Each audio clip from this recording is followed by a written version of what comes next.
Și vreau să cânt și eu câteva cuvinte special pentru fratele meu de la Moinești, pentru Iulian, special pentru măicuța lui, Dumnezeu să o ierte, care suferă mult pentru mama lui și el și frățiorul lui și tăicuțul lui și surorile lui.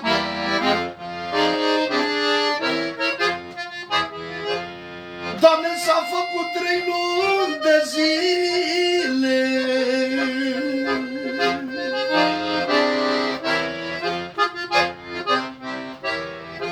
Doamne, s-a făcut 3 luni de zile dacă mama nu mai vine.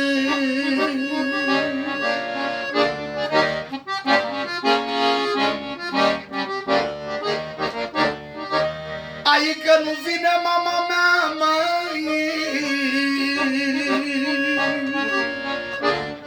I-auzi, Iulian? Că nu vine mama mea, măi, și ne-a luat dorul de ea.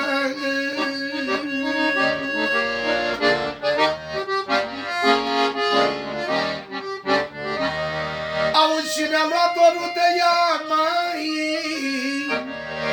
Ne-a luat dorul de mama, măi, ne-a luat dorul de mama.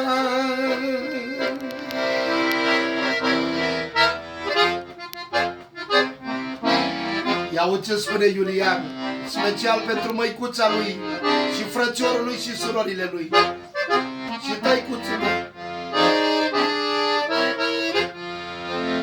Aș veni mama la tine, că m-a luat dorul de tine.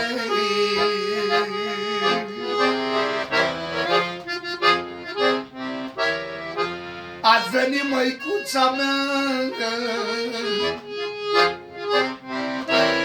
Doamne, aș veni măicuța mea, măi. Tu erai mamă șefa mea, măi, plâng și eu și sora mea.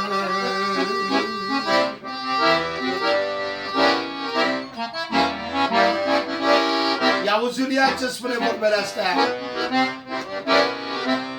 Ai mai ales tăicuțul meu,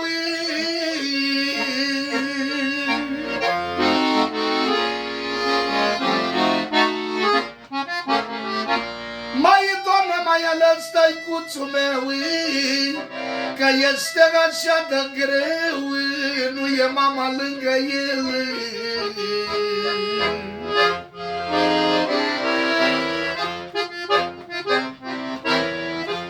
Ai, mai ales surorile mele, nu e mama lângă ele. Ia-uzi,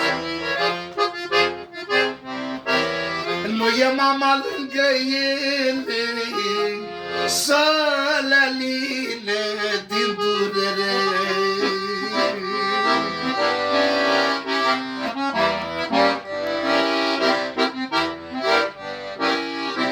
Cântă puiule cu foc, de ea n-am avut noroc.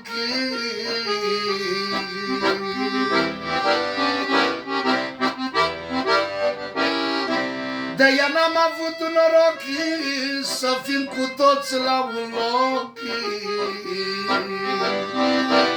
Să fim cu toți la un loc.